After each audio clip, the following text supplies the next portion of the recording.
亲爱的观众老爷们，大家好呀！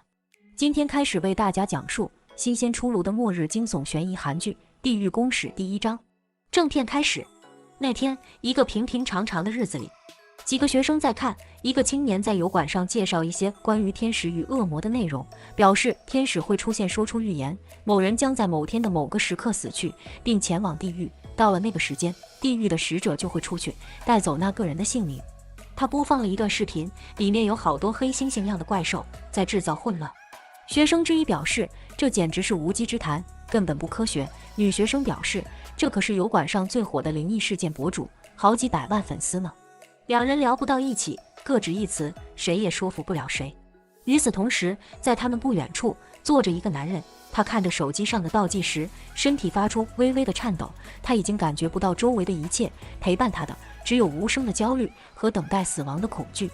突然，外面传来几声巨响，人们都震惊了，不知道发生了什么事情。这个男人一脸懵逼，然后好几只和视频中黑猩猩怪物一样的东西从天而降，走到了男人的面前。他一拳把男人击飞，男人爬起来迅速开溜。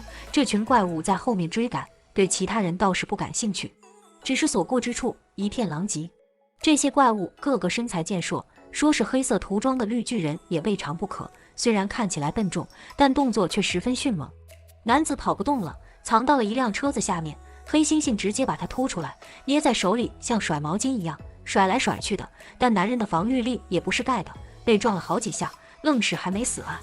他估计自己都受不了了，怎么死来死去都死不了了。男人被打得快不成人形了，但就是没死，在地上苟延残喘。怪物扭着屁股过来，一把将他拎起来。其他几只怪物像打沙袋一样朝他一顿猛攻，折磨够了以后，怪物的手心放出白色的光，把男人烧成了黑炭，然后瞬间消失在一个旋转门里。市民们被刚才血腥的一幕吓坏了，这到底是怎么回事呢？警局里，警方在介绍刚才发生的这起事件，表示怪物这种事儿头一次见呢，完全没有眉目。从何查起呢？现场除了尸体啥都没有。死者名叫朱明训，离异，除了前妻没有发现其他亲属，出事前住在旅馆，属于无业游民一类人。根据现场民众提供的视频资料，警方对怪物的出现都摸不着头脑。组长表示，别说这些有的没的了，现在民众恐慌，上头施压，赶紧查案才是正事。他不希望有怪力乱神的说法再次出现，但小弟表示，那不就是怪物吗？组长是会玩的，反正查案不用自己出现场。他对小弟强调，管他是什么呢，先抓住再说。小弟们对组长这种站着说话不腰疼的做法都非常反感，领到分配的任务也是有心无力。金勋在热搜上看到有个自称是新真理教的组织正在聚众集会，这种狂热分子的集会会不会和这事儿有关呢？组长留下金勋单独问话，表示要是不想干外勤了，可以跟他讲，这都好安排。金勋表示没有，挺好的。组长对他无精打采的样子受够了，让他出去，不要给警察丢人。晚上，金勋和同事讨论案情，说到死者是一个建族的人，确实跟新真理教有关系。这个教会确实有所谓的天使与恶魔的教义和说法，金勋作为无神论者，对这个根本不感兴趣。按照教会的说法，今天这个死者就是死于天谴，他大概是违反了什么教条或者规矩。金勋无法理解视频中出现的怪物，这根本解释不了。同事反而觉得，虽然这个教会非常狂热，但这种站在道德的制高点惩戒罪犯的做法，从某种意义上讲，确实有杀鸡儆猴的作用。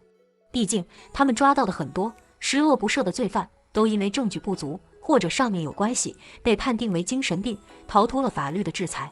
金勋听到这种话，表示不屑一顾，同事也意识到激动了，赶紧认错。金勋表示，警察的任务就是抓到真正的犯人，至于审判，那就是法官和检察官的事情了，很多事他们都无能为力。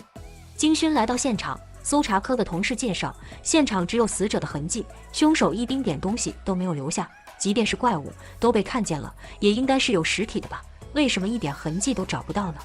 那群新真理教的教徒也在现场附近，金勋想过去会会他们。站在讲台上的是早上视频里的那个青年，他还是讲着天使与恶魔的那一套理论，视频换成了今天刚刚发生的这一段。青年表示，这个死者家里挖出了3具尸体，都是之前的失踪案的受害者。除了这个死者，世界的其他地方也有类似的罪犯，死于相同的惩戒之下，他们都是罪人，都是罪有应得。他的一番对犯罪心理的高谈阔论，深得台下较重的心。而且和一般的洗脑罪犯不同，这个人讲的话思维清晰，逻辑缜密，语气淡定，跟平常那种靠气氛忽悠人的罪犯完全不一样。下台后，金勋找他对话，他叫郑进守，他觉得警察要调查此事的行为非常好笑，表示这是神的行为，人类根本无法介入。金勋突然发现女儿西婷也来了现场，这把当爹的急坏了，上去就说小小年纪不学好，跑这里干嘛来了，赶紧回学校去。金勋想继续问他问题，但他表示要去接受采访，没空奉陪。同事表示让他一起去吧，两个人一起聊聊。进守答应了，他们一起乘坐地铁。进守看起来还有点贵公子的气质，谈吐温文尔雅。他是在天主教孤儿院长大的，也算是老宗教徒了。火车上，进守的信徒也非常多，除了信徒以外，还有科他颜值的学生。进守表示，他当年很想自杀，于是在20岁那年去了青藏高原，在那里他第一次见到了神的旨意，从那时起他就开始追寻神的足迹。他们又说到建族的事情，进守解释那是他们教会中的一派狂热分子对教义产生了错误的理解。金勋对此表示不屑，进守也不跟他一般见识，直接拿他的家世找茬。金勋的妻子是被人谋杀的，进守表示这就是人性和法律都无法解决的问题。进守告诉了金勋他的电话号，没有一丝畏惧，表示可以随时来找他。金勋回家以后想找女儿聊聊，但女儿直接表示教会他还要去，他也不会因此逃课，也分得清好坏，这样行了吧？父女间的交流十分简短。金勋回想着进守的话，这些话确实字字戳心。当年的杀妻罪犯被捕以后，他确实也很想亲手为妻子报仇，而且罪犯在简单服刑以后就被释放出狱了，现在过着和正常人无异的生活，这是他心中永远的痛，现在被进守提起，令他非常难受。另一边，一位母亲正在和女儿庆祝自己的生日，突然她背后出现一个红眼怪物，表示她将在5天后的下午3点死亡，并且前往地狱。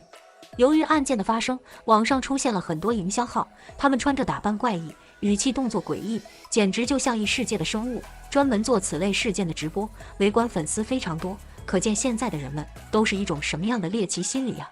这些人都是新真理教建族的狂热粉丝。一个小说家在网上发表了对教会不利的言论，一群孩子就私下抓住了他，对他一顿毒打，表示这都是神的旨意。网友们却对此津津乐道，弹幕和留言中一片叫好。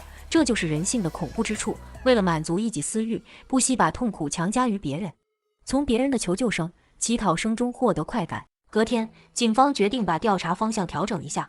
既然他们说这是神的旨意，那不如就去查查这个死者到底犯过什么罪，却没有得到应有的惩罚。然后，警方就发现自己的数据库被入侵了，死者信息被爆了出去。根据 IP 追踪，正是那个做直播的骷髅头搞的鬼。之后，那个被打的小说家来到警局报案，金勋和他对话，一起陪同的还有女警慧珍。而视频中那些施虐的孩子也一起被抓了回来。但他们一个个的都不知悔改，简直就是一群不良少年。小说家看起来十分可怜，要求警方一定要严惩他们。孩子们那边却有恃无恐，表示警察能拿我们怎么办？我们都是未成年。金勋对这事儿也非常无奈，韩国目前的法律确实不适用于未成年。慧珍提醒他，请一定要重视此事，这并不是一起事件，而是一类事件的开端。如果没有受到制裁，他们会越来越无法无天。小说家则有些担心，问金勋那些怪物的存在证实了吗？金勋苦笑，这种超自然的现象还真不好说。对话中场，同事表示这群孩子简直无可救药了，他担心西婷跟教会接触久了也会变成那样。金勋表示，目前看来女儿的自控力还是不错的，没有发现什么不对劲的地方。他们暂时对案件都束手无策，一面是解释不了的怪物，一面是法律审判不了的人群，简直是太难了。画面一转，那个收到地狱通告的女人镜子来警局寻求帮助，慧珍接待了她。镜子表示，她跟进守说了自己的遭遇后，进守表示那就做成直播吧，应该坦然接受神的旨意。本章故事就到此为止了。喜欢节目的观众老爷们，请点赞和关注吧，可以提前看到更新哦。